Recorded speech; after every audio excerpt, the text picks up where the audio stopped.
Je vais te montrer comment paramétrer Galaxy AI pour que tu puisses profiter de toutes ses fonctionnalités. Et sache que si tu viens d'acheter un Samsung ou que tu l'as déjà mais que tu veux utiliser ton IA au maximum, sache que tu es au bon endroit dans cette vidéo. Pour commencer déjà, c'est quoi un Galaxy AI? En fait, c'est l'IA de Samsung. Sur leur téléphone, tous les Samsung, ils ont intégré ce qui s'appelle Galaxy AI. Et en fait, ça permet d'avoir toute l'intelligence artificielle de différentes façons, différentes fonctionnalités. De toute façon, je vous ferai plusieurs vidéos par rapport à comment utiliser le téléphone. Là, dans cette vidéo, c'est déjà comment bien le paramétrer, ce qu'on va voir. C'est pour ça que si vous n'avez pas bien paramétré avant d'utiliser, ben c'est pour ça que je vous conseille de bien regarder cette vidéo, de bien le paramétrer. Vous verrez, c'est très simple à paramétrer. Et dès que ça sera fait, eh ben, vous serez prêt à utiliser toutes les fonctionnalités nécessaires. C'est parti pour le tuto. Déjà, la première chose, c'est d'aller dans les paramètres et vérifier la mise à jour. Et une fois qu'on est là, on va dans mise à jour. On essaie de voir si on a la toute dernière version de mise à jour. Là, on peut voir qu'en fait, oui, j'ai la toute dernière mise à jour. À partir de là, on peut quitter, on revient en arrière et à partir de là, il y a marqué Galaxy AI. On appuie dessus, il y a personnel et dossier sécurisé. Ça, dossier sécurisé, on va pas l'avoir dans ces vidéos. Faut vraiment pas toucher. Déjà, ce qu'on va voir, on va rester dans personnel. On va aller dans assistant d'appel. On appuie dessus. Déjà, il faut qu'il soit activé. Ça, c'est super important pour l'activer. En fait, ça permet de traduire en temps réel quand vous êtes au téléphone, en fait, quand vous parlez à quelqu'un ou quoi, eh ben, ça va se traduire dans toutes les langues. Là, on peut voir que la langue, par exemple, c'est moi. Ça sera vous. Du coup, ben, forcément, vous, c'est en français. Dans la logique, ben, vous mettez français. Parce que la voix 1, je sais pas si vous entendez, en fait, une voix de femme et la voix 2. Voici à quoi cela ressemble lorsque vous traduisez un Voilà, bon, appel. moi, j'ai mis une voix d'homme. Du coup, la voix 2, ça veut dire qu'en gros, ça, c'est moi qui vais parler. La personne, elle va entendre la voix d'homme, mais dans sa langue à elle. Et après, ce qu'il faut faire ici aussi, là, coupure du son de ma voix. Ça veut dire qu'en gros, là, quand je vais parler, la personne, elle va pas m'entendre. Elle va pas m'entendre quand je parle français. Elle va directement le recevoir dans sa langue en elle. Par exemple, si c'est un anglais, un espagnol ou peu importe la langue, eh ben, ça veut dire qu'il va pas m'entendre quand je parle français, mais ça sera traduit directement. C'est pour ça que c'est très important de l'activer. Parce que sinon, au téléphone, ça peut durer 30 ans si ça doit se traduire à chaque fois, quoi.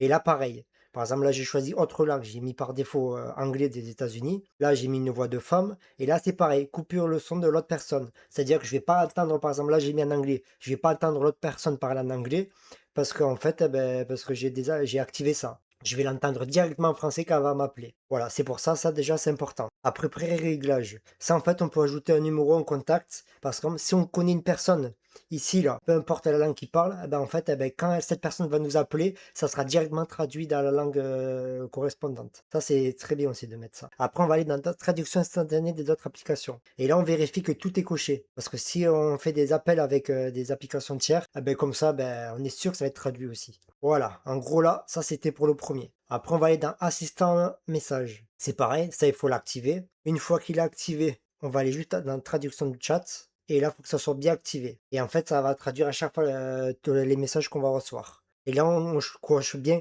texte original et traduit. Le texte est traduit uniquement dans la langue demandée, ou soit vous avez la version originale et traduit. Mais de toute façon, vous inquiétez pas, dans d'autres vidéos, je vous montrerai comment ça marche. Ça, c'est le pack des langues. Ça, c'est super important. Ça, en fait, c'est toutes les langues que j'ai téléchargées. Celles qui sont comme ça avec ce symbole-là. Eh ben, celles-là, elles sont pas téléchargées, en fait. Elles sont sur le téléphone, mais elles sont pas intégrées, quoi. Et ça, on peut les télécharger d'ici. On peut voir qu'il y a différentes langues différentes. On peut les télécharger de là. Du coup, là, une fois que c'est fait, on revient en arrière. Voilà. Maintenant, une fois que c'est bon, on va aller dans interprète. La troisième. En fait, vous avez la personne en face de vous. Vous allez les parler dans votre langue et la personne de l'autre côté elle va parler dans sa langue. Du coup, on peut voir qu'il y a le pack de langage. Là, on peut voir c'est les langues que j'ai téléchargées. On peut voir. Et après ça, c'est toutes les autres langues qu'on peut télécharger. Après, vous faites ce que vous voulez. Soit vous pouvez tous les télécharger ou soit télécharger juste ce qu'il vous faut. Mais en sachant que les packs de langage, ça se trouvera à chaque fois dans tous les paramètres. Ça veut dire qu'une fois que vous le faisiez, ça va se mettre dans tous les autres paramètres. C'est pareil, quoi. Ça va rien changer par rapport à ça. Ensuite, ici, appuyer pour parler. Il faut bien le cocher comme ça. Et ensuite, enregistrement auto quand le micro il est activé. Ça veut dire qu'en gros, quand vous allez parler à la personne,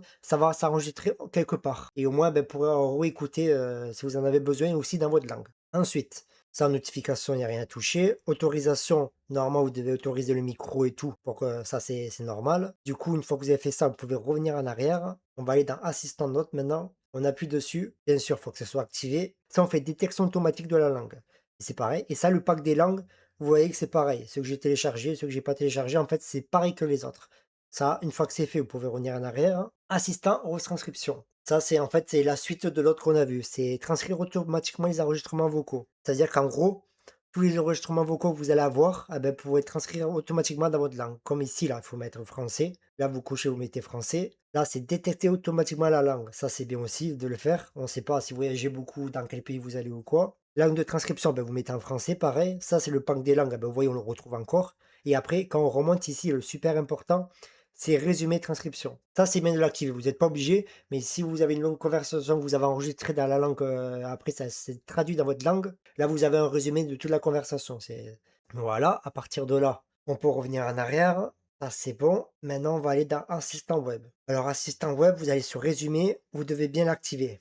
Là, vous allez dans traduire, il faut que ce soit bien activé. Là, lire les passages à haute voix, ben, ce soit bien activé pareil. Et à partir de là, c'est quand vous allez naviguer sur le web que vous allez pouvoir un peu vous faciliter pour faire des genres de résumés, traduire un texte dans votre langue ou alors lire un passage à voix haute. Eh ben, c'est pour ça il faut tout activer. Ça, maintenant, vous revenez en arrière. Dans assistant photo, ça, vous devez l'activer. Touche générative. Ça, on peut voir qu'on peut déplacer ici, déplacer des objets, les supprimer, redimensionner. Après, outil de création. Ça, c'est pour permettre aussi de dessiner une image ou quoi. Après, studio portrait, c'est pour modifier les portraits, tout ça. Bon, bref, voilà. Du coup, ça, c'est bon. Outil de création. Ça, c'est pareil, vous l'activez. Du coup, là, il n'y a rien à faire à part à l'activer si c'est pas activé. Ensuite, gomme audio. Ça, c'est pour modifier et corriger les sons d'un audio. Ça, du coup, ben, il n'y a rien à faire. Vous revenez en arrière. Ensuite, fond d'écran photo. Ça, du coup, c'est pareil. Vous n'avez rien à faire. C'est pour vous montrer un peu comment ça marche. Mais ça, vous comprendrez plus tard.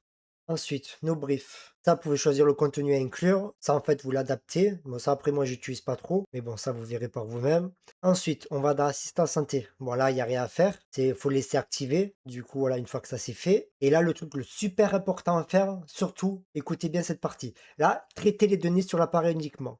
Surtout, ne l'activez pas. Parce qu'en fait, si vous traitez les données uniquement sur l'appareil, en fait, eh ben, parce que pour utiliser la plupart des applications de Galaxy AI, ça se connecte directement à leur serveur de Samsung. Si vous activez cette fonction-là, sachez que la majorité des applications, la majorité des trucs, en fait, environ la moitié des choses, vous ne pourrez même pas les utiliser. À chaque fois que vous voudrez faire quelque chose, en fait, eh ben, ça va rester bloqué et on vous dira, ben, faut le désactiver. C'est pour ça, laissez désactiver, surtout ne l'activez pas. Donc voilà, à partir de là, tout est bon. Vous avez tout fini de paramétrer, vous n'avez plus rien à faire. Voilà, la vidéo est terminée, le tuto est fini. Surtout, n'hésite pas à t'abonner parce que je vais faire les prochaines vidéos. Je vais vous montrer comment utiliser Galaxy AI, chaque application par rapport à tous les paramètres qu'on a fait. C'est pour ça, c'est super important. Ça, c'était la première vidéo, c'était la plus importante. Et toutes les autres vidéos, ben là, c'est là où on va s'amuser. Ça va être très intéressant. Et n'hésite pas à regarder la vidéo suivante qui arrive juste ici. À très bientôt.